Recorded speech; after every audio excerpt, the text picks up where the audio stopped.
जय श्री राधे दोस्तों। आज आप लोगों को एक ख्याल गीत सुनाने जा रहे हैं। सोहर गीत भी बोलते हैं, आप लोगों के यहाँ जो बोला जाता हो।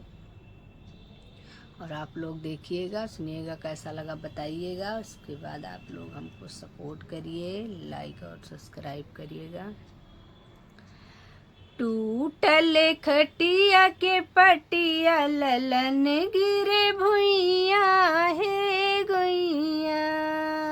टूटल खटिया के पटिया ललन गिरे भुइया हे गोइया। ललन गिरे भुइया हे गोइया।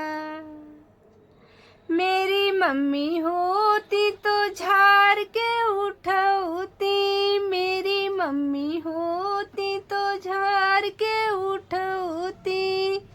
सैया जी के मम्मी नीरे मोहिया ललन गिरे भुइया हे गोइया।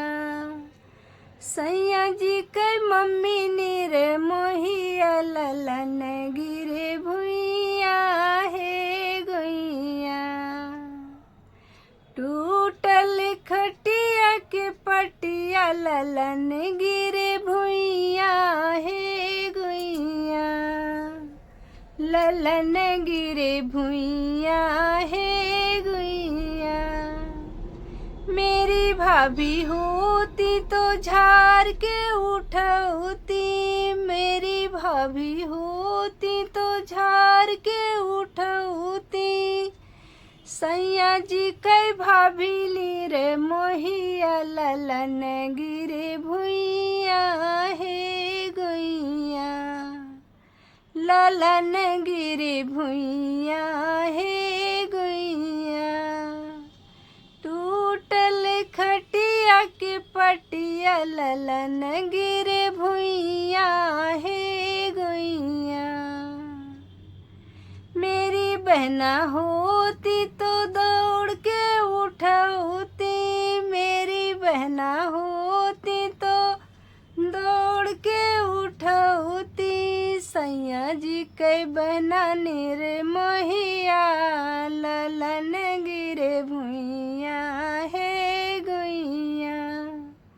सैया जी के दीदी नीरे मोहिया ललन गिरे भुइया हे गोइया। ललन गिरे भुइया हे गोइया। टूटल खटिया के पटिया ललन गिरे भुइया हे गोइया। मेरे भैया होते तो दौड़ के उठौते।